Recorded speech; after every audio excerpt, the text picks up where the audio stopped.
नमस्कार, जय हिंद। स्वागत है आपका यूपीएससी पर। यह है आपकी पॉलिटी क्लास। इस क्लास में हम बात करेंगे साधारण विधेयक और धन विधेयक में क्या अंतर है। ठीक है, इससे पहले वाली क्लास संभवतः आपने कर ली होगी। ठीक है, तो आइए देखते हैं। इस क्लास में हमको पढ़ना है साधारण विधेयक और धन विधेयक में अंतर को। ठीक है, तो हम एक चार्ट बना करके दोनों में अंतर एक साथ पढ़ लेंगे। ठीक है, दोनों को हमें अलग अलग पढ़ना चाहिए, लेकिन जब मिला करके पढ़ेंगे तो ज़्यादा अच्छे से आपका तैयार होगा और दोनों में जो एक अंतर है उसको भी आप स्पष्ट कर पाएंगे। ठीक है,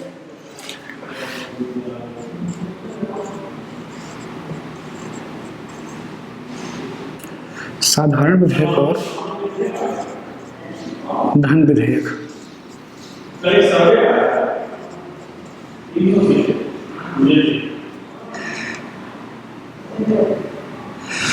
ठीक है, धन विधेयक और साधारण विधेयक, इसमें आपको अंतर समझना है। ठीक है, चलिए देखते हैं। इसी अंतर से सारी चीजें जो कि आपको इसमें पढ़नी चाहिए वो कवर हो जाएंगी और मुझे नहीं लगता कि उसके बाद में इन दोनों विधेयक से आपका कोई सवाल फंसने वाला है। ठीक है, पहला देखते हैं। जो पहला अंतर है वो क्या है। तो जो सबसे पहला अंतर है इन दोनों में वो ये है इनकी स्थापना को लेकर के। इनकी स्थापना का मतलब कि ये विधेयक सबसे पहले कहाँ आ सकते हैं। ठीक है, तो उसी से अंतर पहले स्पष्ट होता है। तो साधारण विधेयक जो है वो आपका पहले राज्यसभा में भी आ सकता है, लोकसभा में भी आ सकता है, लेकिन धन विधेयक आपका सबसे पहले लोकसभा में ही आता है। ठीक है, तो सबसे पहला अंतर यही होता है आपका। ठीक है, तो आप लिखेंगे पहले अंतर में यह किसी भी सदन में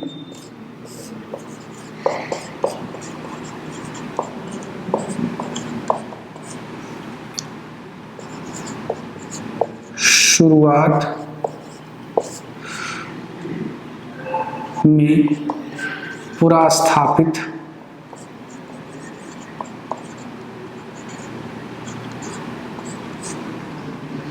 हो सकता है।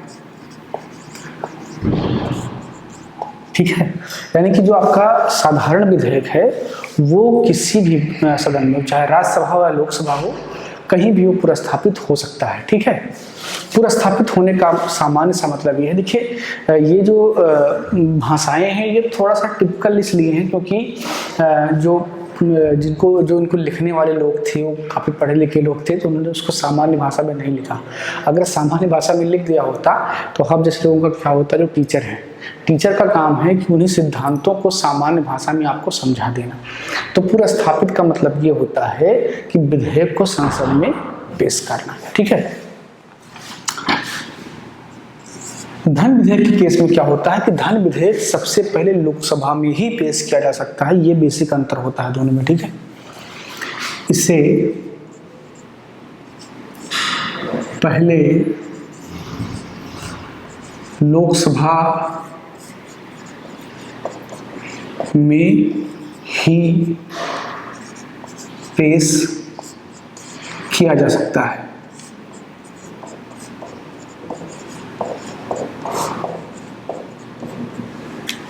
इसके पीछे का रीजन क्या है वो भी आपको जानना चाहिए। देखिए, जो मनी बिल आपका होता है वो पहली बात तो राष्ट्रपति के बिना संस्तुति के आप पेश नहीं कर सकते हैं। ठीक है, राष्ट्रपति संस्तुति देता है और जो मनी बिल है वो पावर देता है सरकार को आकस्मिकता से पैसा निकालने के लिए, संचित निधि से पैसा निकालने के लिए, कर को आरोपित करने के लिए, सेस लगाने के लिए, सरचार्ज लगाने के लिए, ये सब काम करने के लिए मनी बिल होता है सरकार के पास। और सरकार कौन होती है? जो लोकसभा में बहुमत हासिल करती है वो सरकार होती है। तो जब संविधान बन रहा था तो इस बात पर बहस हुई कि धन बिल पर दोनों सदनों को बराबर शक्ति दिया जाए या लोकसभा को केवल शक्ति दिया जाए। तो इसमें बड़ी बहस हुई, लंबी चर्चा हुई। उसके बाद में कंक्लूजन निकाला गया कि यदि कोई दल बहुमत लेकर के आती है और लोकसभा में अपना बहुमत सिद्ध करती है, सरकार बनाती है, तो संभव है कि राज्यसभा में उसका बहुमत ना हो। बिल्कुल ऐसा होता है। नरेंद्र मोदी जी की जो पहली सरकार थी 2014 से लेकर के 19 तक, उसमें पूरे कार्यकाल में राज्यसभा में उनका बहुमत नहीं था। तो अगर मनी बिल में दोनों को बराबर पावर दे दिया जाता है, राज्यसभा और लोकसभा को, तो नरेंद्र मोदी कोई योजना ही नहीं ला पाते, कहीं पैसा ही नहीं लगा पाते, कोई कर नहीं लगा पाते, तो सरकार कैसे चलती। इसीलिए संविधान के निर्माणकर्ताओं ने इसी व्यवस्था की कि जो पैसे वित्त से संबंधित मामला है उसमें थोड़ा सा ढील देना चाहिए जो सरकार बना रहा है उसको, ताकि वो अपनी नीतियों को काम के द्वारा प्रदर्शित कर सके और दिखा सके। ऐसा इसलिए किया गया क्योंकि जो लोकसभा है वो लोक के द्वारा चुनी गई है, जनता के द्वारा चुनी गई है, और हमारे संविधान की मूल अवधारणा क्या है, लोकतंत्र पर आधारित है, इसीलिए उसको छूट दिया गया है। ठीक है। दूसरा आप देखेंगे साधारण विधेयक और धन विधेयक में अंतर जो है, दूसरे में आप देखेंगे यह मंत्री या किसी प्राइवेट सदस्य के द्वारा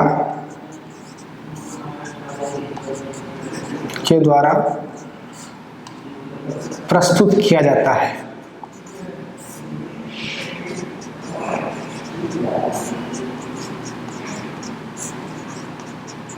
यानी कि जो आपका साधारण विधेयक है इसको मंत्री भी प्रस्तुत कर सकते हैं और कोई प्राइवेट मेंबर भी कर सकता है। प्राइवेट मेंबर सदन का हर वह सदस्य होता है जो मंत्री नहीं है। ठीक है। यानी कि मंत्री के अलावा जितने भी सांसद होते हैं वो प्राइवेट मेंबर कहलाते हैं, चाहे वो उसी दल के क्यों ना हो जिसकी सरकार चल रही हो। ठीक है। तो साधारण विधेयक के केस में दोनों सदनों में कोई भी सांसद बिल पेश कर सकता है। ठीक है। लेकिन मनी बिल के केस में ऐसा नहीं है।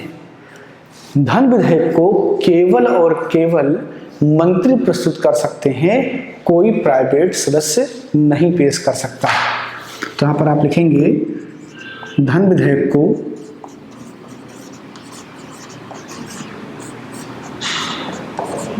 केवल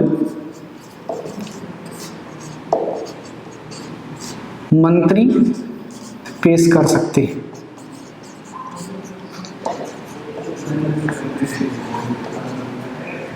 ठीक है। केवल मंत्री पेश कर सकते हैं। और इसके पीछे रीजन वही रीजन है कि हमें लोकतंत्र में जो सरकार चुन करके आई, लोकतंत्र के द्वारा सीधे सीधे चुन करके सरकार आई है, उसको ज़्यादा तरजीह देना है ताकि वो अपनी नीतियों को दिखा सके। इसीलिए फाइनेंस का जो मुद्दा है वो उसके हाथ में थोड़ा इजीली दे दिया जाता है कि आप आसानी से पैसा निकाल सके, काम कर सके। ठीक है।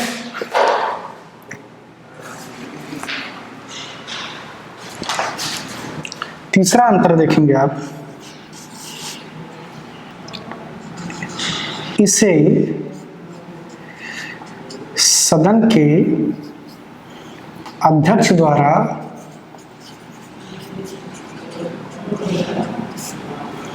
प्रमाणित नहीं होना पड़ता है।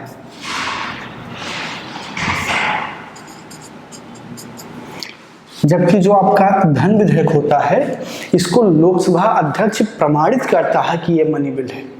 आखिरी पावर किसके पास है? लोकसभा का जो स्पीकर है उसके पास है। जब वो अपना दस्तखत कर देता है और एक उस बिल के साथ में अपना एक प्रत्यावेदन लगा देता है कि ये जो बिल है ये धन विधेयक है, तभी उसको धन विधेयक माना जाता है।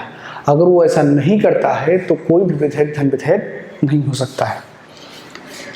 तो आप यहाँ पर लिखेंगे इसे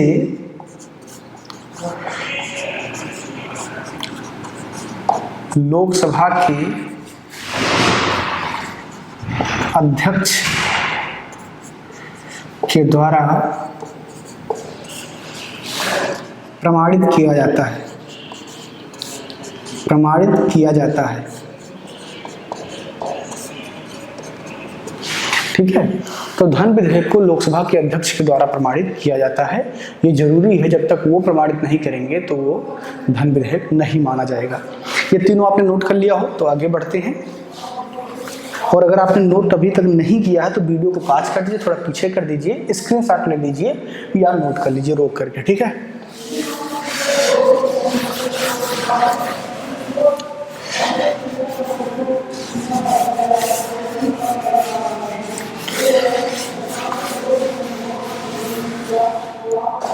चौथा आप लिखेंगे इसे राज्यसभा, आरएस का मतलब राज्यसभा, इसे राज्यसभा 6 महीने तक रोक सकती है।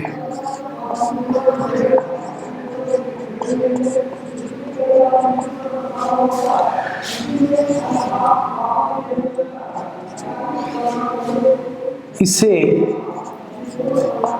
राज्यसभा केवल 14 दिन तक रोक सकती है।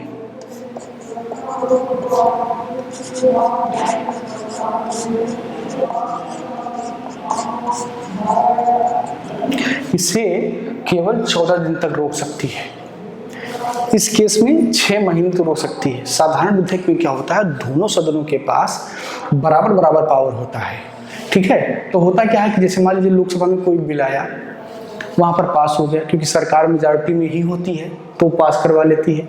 जैसे ही राज्यसभा में पहुंचता है गतिरोध से आता है और उसको रोकने का प्रयास होता है कि इसको पास नहीं होने दिया जाएगा, ठीक है ना। अच्छा, ये कब तक चल सकता है गतिरोध? ये गतिरोध समाप्त हो सकता है कैसे? जैसे एक कंडीशन ये बनता है कि लोकसभा ने पास किया और राज्यसभा ने भी उसको पास कर दिया, दैट इज गुड, पास हो गया। दूसरा कंडीशन ये हो सकता है कि लोकसभा ने पास किया और राज्यसभा ने उसको डिनाई कर दिया, एकदम से डिनाई कर दिया कि हम पास नहीं कर सकते। तीसरा एक कंडीशन हो सकता है कि लोकसभा ने पास किया और राज्यसभा ने कहा कि हम डिनाई नहीं करते हैं, लेकिन हम इसमें कुछ करेक्शन चाहते हैं, कुछ संशोधन चाहते हैं, और वो संशोधन करके लोकसभा को भेज दिया। अब ऐसे में लोकसभा के पास क्या होता है स्थिति, लोकसभा उसको मान सकता है और पारित कर सकता है तो बिल पास हो जाएगा। लेकिन ये लोकसभा उसको अगर नहीं मानता है तो गतिरोध की स्थिति होती है। ऐसा 6 महीने तक हो सकता है। इस गतिरोध को समाप्त करने के लिए राष्ट्रपति के पास पावर है कि वो दोनों सदनों का संयुक्त बैठक बुला सकता है और उसके बाद में बिल पास करवा सकता है। संयुक्त बैठक पर अभी हम आज की क्लास में बात करेंगे, ठीक है। लेकिन जो धन विधेयक का केस है, धन विधेयक के केस में राज्यसभा के पास पावर नहीं होता है। 14 दिन के भीतर या तो वो उसको पास कर देते हैं, और अगर वो उसको पास नहीं करते हैं तो स्वतः उसको पास मान लिया जाता है, ठीक है। उसमें कोई मतलब ये नहीं होता है कि अगर ये पास नहीं किया तो रुक जाएगा, 14 दिन के बाद वो अपने आप पास मान लिया जाता है, ठीक है। अगला अंतर देखेंगे, 5वां अंतर है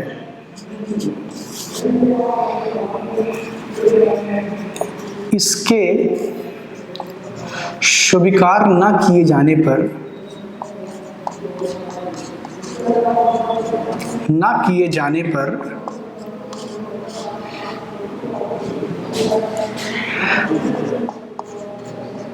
दो स्थिति उत्पन्न हो सकती है।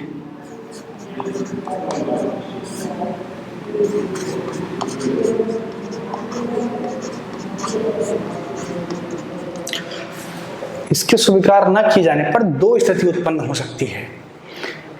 पहली स्थिति में यदि विधेयक को किसी मंत्री ने पेश किया है, ध्यान दीजिएगा थोड़ा सा, अगर किसी विधेयक को मंत्री ने पेश किया है और वो अस्वीकृत हो गया है तो पूरे मंत्री परिषद को, या यूं कहें कि पूरे सरकार को इस्तीफा देना पड़ता है, ठीक है।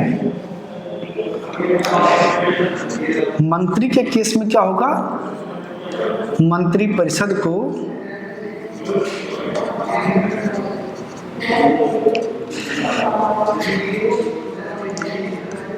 त्यागपत्र देना पड़ता है।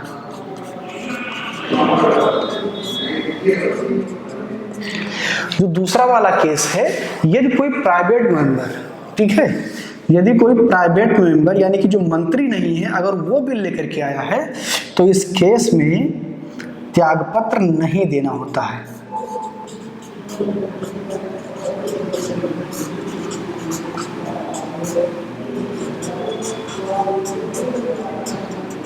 अंतर समझ गए?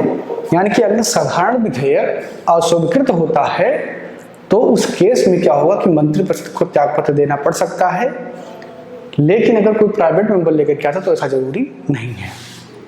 यहां पर आप देखेंगे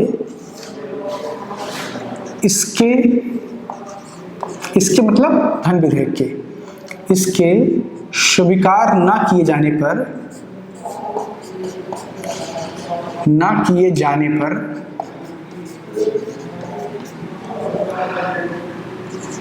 सरकार को त्यागपत्र देना पड़ता है।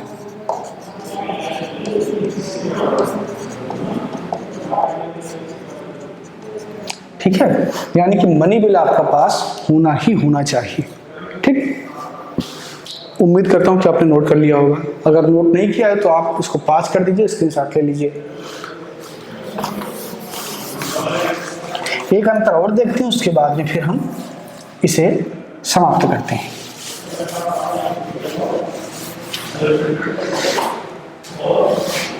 छठा अंतर है, गतिरोध की स्थिति में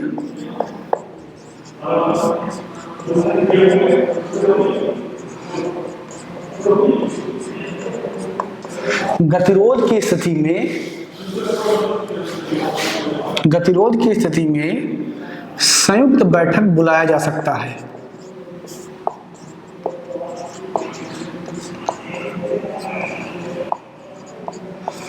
बुलाया जा सकता है। यदि गतिरोध होता है तो संयुक्त बैठक आप बुला सकते हैं। लेकिन धन विधेयक में क्या होता है, इसमें संयुक्त बैठक की आवश्यकता नहीं होती है, या आप कर भी नहीं सकते हैं। इसमें संयुक्त बैठक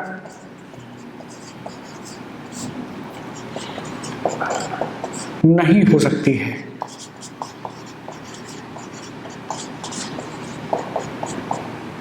ठीक है, अब एक और अंतर है राष्ट्रपति की स्वीकृति को लेकर के, उसको भी देख लेते हैं, फिर क्लास को समाप्त करेंगे। दोनों सदनों से पास होने के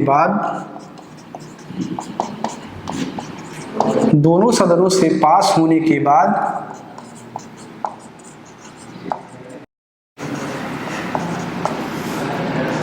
राष्ट्रपति, अब यहां पर राष्ट्रपति क्या क्या कर सकता है, ये कंडीशन आपको देखना है। पहला है स्वीकृति दे दे, दूसरा है स्वीकृति के लिए रोक ले, और तीसरा है आपका संशोधन के लिए वापस कर दे।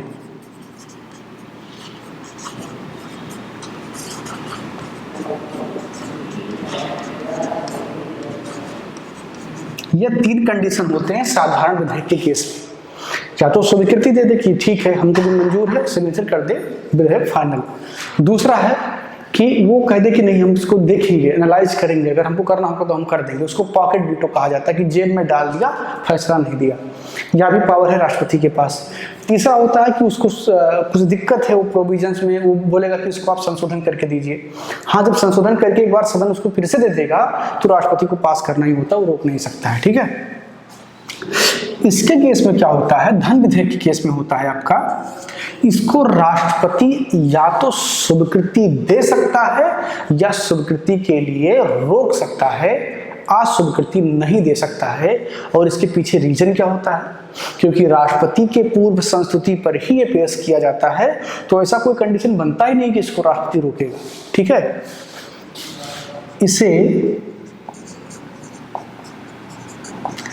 राष्ट्रपति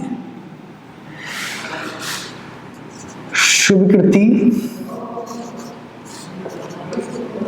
दे देता है या चाहे तो स्वीकृति के लिए रोक सकता है। स्वीकृति के लिए रोक सकता है, परंतु अस्वीकार नहीं कर सकता है।